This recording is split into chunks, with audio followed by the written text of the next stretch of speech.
एक समय की बात है। एक गांव में एक चुड़ैल रहती थी। वो चुड़ैल उस गांव में इधर-उधर घूमती रहती थी।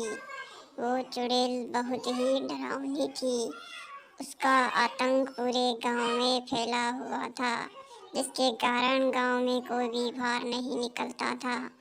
एक दिन दो बच्चों को वो चुड़ैल दिखाई दी और उन बच्चों को मारने के लिए चुड़ैल उनके पीछे से वार करने लग जाती है।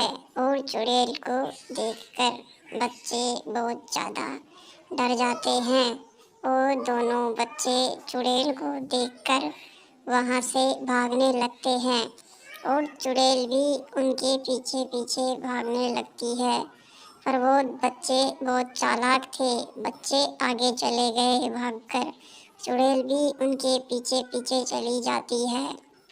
धीरे धीरे यह बात पूरे गांव में फैल जाती है और उसका आतंक पूरे गांव में धीरे धीरे पूरे गांव को घेर लेता है और सभी गांव वाले उस चिंता में डूब जाते हैं कि इस चुड़ैल को इस गांव से बाहर कैसे निकाला जाए। हर कोई पूरे गांव में बस चुड़ैल की चर्चा में लगा रहता था कि इस चुड़ैल के साथ ऐसा क्या किया जाए कि ये पूरा गांव छोड़कर चली जाए।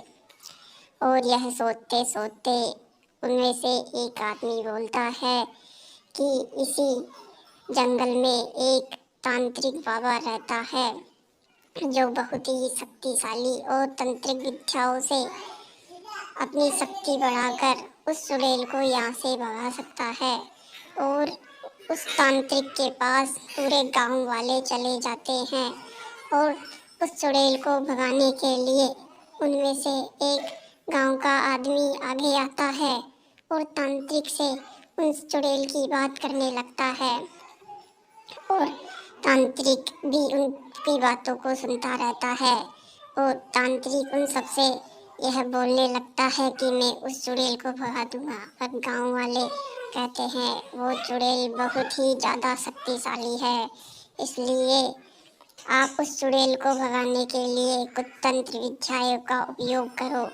इसलिए तांत्रिक कुछ तंत्र विद्याओं का उपयोग करने लगता है और गांव वाले उन सभी से उन बातों को कहने लगते हैं कि वो चुड़ैल बहुत ही ताकतवर है, आप उसे कैसे भगाएंगे वहाँ से। और सबकी बातों को सुनने लगते हैं और सभी गांव वाले तांत्रिक को लेकर उसी गांव में आ जाते हैं और उस चुड़ैल को सारे गांव वाले गांव में ढूंढने लगते हैं। पर चुड़ैल कहीं भी उन गांव वालों को दिखाई नहीं देती है। पर फिर भी गांव वाले पूरी कोशिश करते हैं चुड़ैल को ढूंढने की, पर चुड़ैल उन्हें कहीं भी दिखाई नहीं देती है। कभी दादी माँ आके जाके ढूंढती है तो कभी किसान आके जाके ढूंढता है, पर वो चुड़ैल उनको कभी भी कहीं भी दिखाई नहीं देती और वो गांव वाले थक कर परेशान हो जाते हैं और चुड़ैल पर बहुत गुस्सा करते हैं। उनको ऐसा लग रहा था कि चुड़ैल को मिलते ही वो चुड़ैल को मार देंगे और बहुत गुस्से से गांव की तरफ बढ़ते जा रहे थे। पर चुड़ैल उनको पूरे गांव में कहीं भी दिखाई नहीं दे रही थी। पर गांव वालों ने हार नहीं मानी और चुड़ैल गांव में तांत्रिक को दिख जाती है और चुड़ैल तांत्रिक को देखकर गांव से भागने लगती है। पर चुड़ैल का पीछा नहीं छोड़ता तांत्रिक और चुड़ैल आगे आगे और तांत्रिक पीछे पीछे उनके भागता रहता है, पर चुड़ैल उसके हाथ नहीं आती। और जब चुड़ैल तांत्रिक को पीछे मुड़कर देखने लगती है तो तांत्रिक चाकू से चुड़ैल पर वार करने लगता है और चुड़ैल का खात्मा कर देता है और चुड़ैल वहीं दम तोड़कर गिर जाती है।